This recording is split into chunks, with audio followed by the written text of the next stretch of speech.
Good morning student.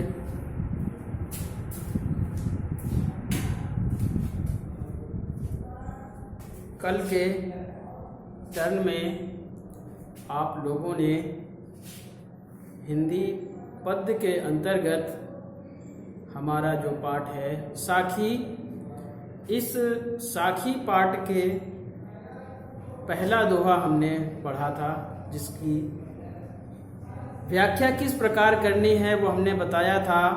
आज इसी क्रम में आगे हम लोग जो अन्य साखी में दोहे दिए गए हैं उनकी व्याख्या करेंगे। तरीका वही रहेगा, हर एक व्याख्या की ऐसे ही दोहे की व्याख्या की जाएगी। जिस दोहे का पूछा जाएगा, जिसकी व्याख्या करनी है, सबसे पहले संकेत लिखेंगे, संदर्भ लिखेंगे, व्याख्या लिखेंगे। संकेत में क्या बताया था हमने कि जो पद्य खंड हम पढ़ने जा रहे हैं, जिसकी व्याख्या करने जा रहे हैं, उस पद्य खंड के प्रथम दो वर्ण और प्रथम दो शब्द और अंतिम के दो शब्द लिखेंगे। जैसे कल हमने लिया था, सतगुरु हमसो रीझ कर एक कहा प्रसंग, बरस्या बादल प्रेम का भीज गया सब अंग। इसकी व्याख्या हम कर चुके हैं। अब अगली जो व्याख्या हम करने जा रहे हैं वह दूसरा कबीरदास जी का दोहा है।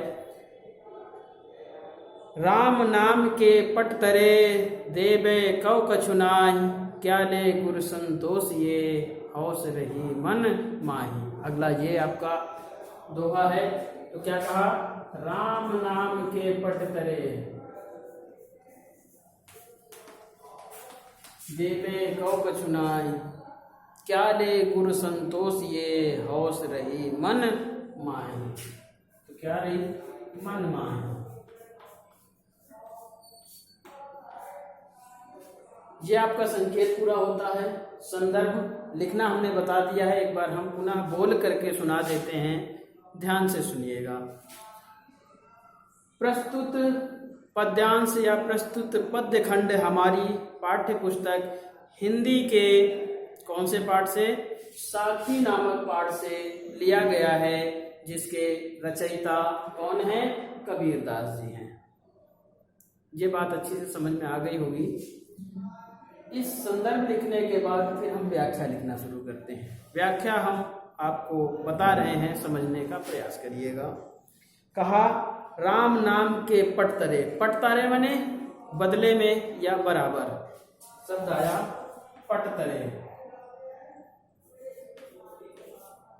पटतरे का पटतरे मतलब होता है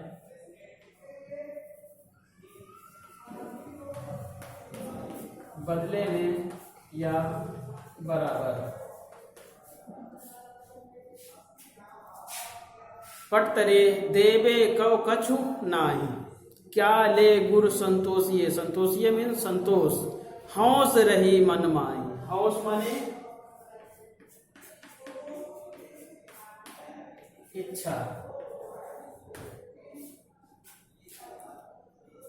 अब जैसा हमने पहले बताया था कि कबीरदास जी ने अपने इन दोहों में गुरु की महिमा का वर्णन किया है। तो यहाँ भी कहते हैं, राम नाम के पटतरे देबे कौ कछु नाहि। व्याख्या करते हुए लिखेंगे, कबीरदास जी कहते हैं कि मेरे जो गुरु हैं, मेरे जो सतगुरु हैं, उन्होंने मुझे जो राम नाम रूपी ज्ञान प्रदान किया है, पटतरे उसके बदले में देबे कौ कछु नाहि, मेरे पास देने के लिए कुछ नहीं है। क्यों कुछ नहीं है?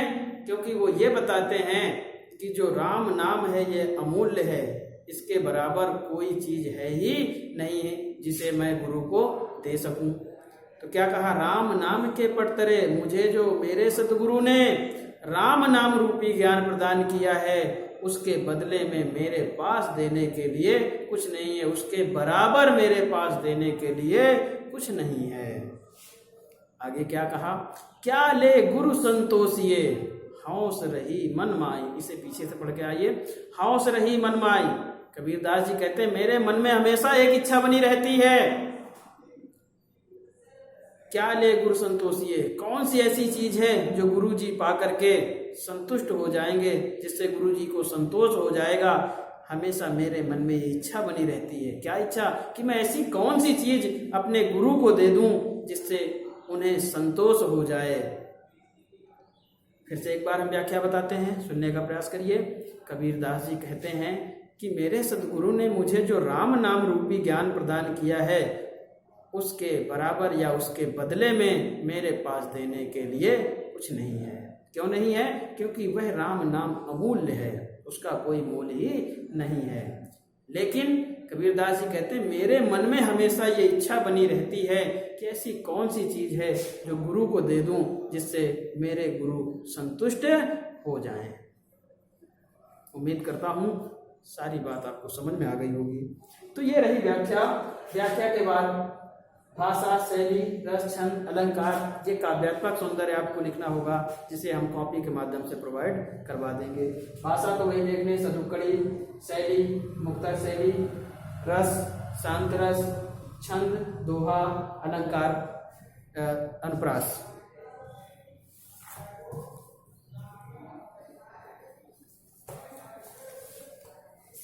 अब इसके बाद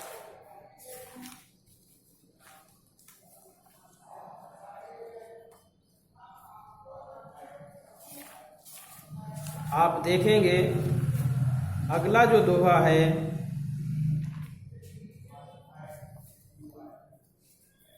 अब जितने भी दोहे आएंगे सभी की व्याख्या इसी प्रकार करते जाएंगे। हम आपको सिर्फ समझाते रहेंगे, समझने का प्रयास करिएगा। अगला दोहा है, ज्ञान प्रकाश्या गुरु मिल्या सो जिन बीसर जाई, जब गोविंद कृपा करी तब गुरु मिल्या आई। ज्ञान प्रकाश्या गुरु मिल्या सो जिन बीसर जाई। कबीरदास जी कहते हैं जिस गुरु के ज्ञान से मुझे ईश्वर की प्राप्ति हुई है, मुझे परमात्मा की प्राप्ति हुई, या यूं कहें कि कबीरदास जी कहते हैं जिस गुरु की ज्ञान से मेरे हृदय में प्रकाश हुआ, मुझे ज्ञान प्राप्त हुआ, उस गुरु को भुलाया नहीं जा सकता। क्या कहा?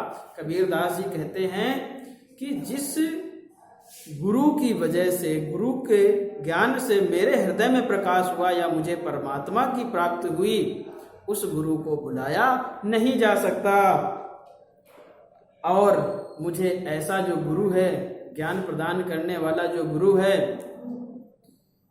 जब गोविंद कृपा करी तब गुरु मिलिया आए। और कबीरदास जी आगे कहते हैं कि मुझे जो ये सच्चे गुरु मिले हुए हैं, ये ऐसे ही नहीं प्राप्त हुए, मेरे ऊपर जब ईश्वर ने, गोविंद ने अर्थात ईश्वर ने क्या की है? दया की है, कृपा की है मेरे ऊपर, तभी मुझे एक सच्चे गुरु की प्राप्ति हुई है। फिर से एक बार समझने का प्रयास करें। कबीरदास जी कहते हैं कि जिस गुरु के ज्ञान से मुझे इस परमात्मा की प्राप्ति हुई या मेरे हृदय में प्रकाश हुआ अर्थात ज्ञान आ गया, उस गुरु को भुलाया नहीं जा सकता। और मेरा यह सच्चा गुरु मुझे ऐसे ही नहीं प्राप्त हुआ, जब मेरे ऊपर ईश्वर ने, परमात्मा ने कृपा की है, तभी मुझे ऐसे सच्चे गुरु की प्राप्ति हुई है। अगला देखेंगे बेटा। काव्यात्मक सौंदर्य पूरा इसी प्रकार रहेगा। हम दोहे की व्याख्या बताते हैं। हम जिस दोहे को करेंगे उसी का संकेत डालेंगे। संदर्भ पूरे दोहों के लिए एक जैसा है, सिर्फ व्याख्या बदलनी है। व्याख्या हम समझाते जा रहे हैं। अगली व्याख्या देखिए। माया दीपक नर पतंग भ्रम भ्रम इवे पड़ंत, कह कबीर गुरु ज्ञान ते एक आध उबरंत। माया दीपक नर पतंग भ्रमी भ्रमी इवे पड़ंत। कबीरदास के बारे में थोड़ी सी बातें जान लीजिए। कबीरदास जी ने कहा कि यह संसार माया और मोह से बंधा हुआ है। जितने भी प्राणी यहाँ हैं वो सब माया और मोह में बंधे हुए हैं। उन्होंने बताया कि जब तक व्यक्ति माया और मोह से मुक्त नहीं होता तब तक उसे परमात्मा की प्राप्ति नहीं होती। हम किसी दिन इसके बारे में थोड़ा सा डिस्कस करेंगे, बताएंगे कि कैसे मनुष्य यहाँ बंधा रहता है। हम अगले टर्न में कभी बताएंगे आपको। आज सिर्फ इनका व्याख्या समझ लीजिए इनकी। तो कबीर दास जी कहते हैं माया दीपक नर पतंग। पहले एक उदाहरण समझ लीजिए कि जैसे रात्रि के समय जब हम एक दीपक बाहर जला देते हैं तो उसका प्रकाश दूर दूर तक फैलता है, और उस प्रकाश को दूर जो कोई पतंगा होता है, जो कीड़ा होता है उड़ने वाला, वह पतंगा माने कीड़ा, यानी कि उड़ने वाला जो कीड़ा है, वह पतंगा जब वहाँ से उस प्रकाश को देखता है तो उसे लगता है ये कोई अच्छी चीज़ है, और उड़ करके वह इस दीपक के पास आ जाता है। दीपक के आस पास आ करके उसे लगता है ये बहुत ही अच्छी चीज़ है, उसके इर्द गिर्द घूमता रहता है, उसके इर्द गिर्द घूमता रहता है। और दुर्भाग्यवश कभी भी दीपक के पास, दीपक की लौ में यदि पतंगा उसकी चपेट में आ जाता है तो दीपक के पतंगे के जो पर हैं वो जल जाते हैं, पतंगा वहीं गिर जाता है और तड़प तड़प के अपने प्राणों को त्याग देता है। तो यहाँ पर भी मनुष्य के लिए कबीर दास जी ने यही समझाने का प्रयास किया है कि माया दीपक, जो ये माया है, ये धन है, उस दीपक के समान है, और जो मनुष्य है उस पतंगे के समान है।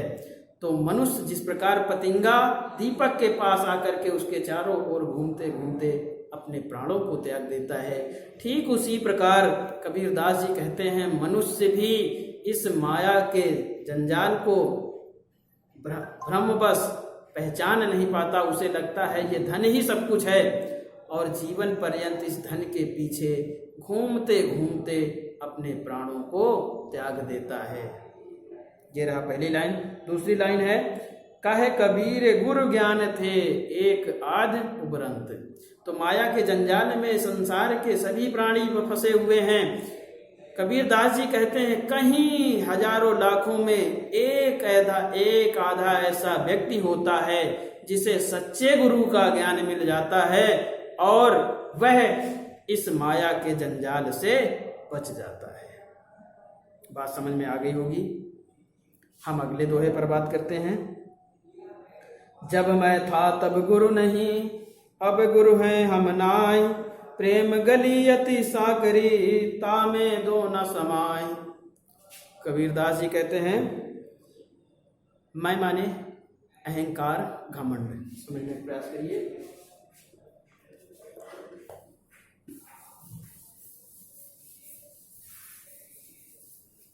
जब मैं था तब हर नहीं, मैं माने घमंड या अहंकार। मनुष्य की विनाश का सबसे बड़ा कारण अहंकार या घमंड। तो यहाँ कबीरदास जी ने क्या कहा, जब मैं था तब हरि नहीं। हरि माने भगवान।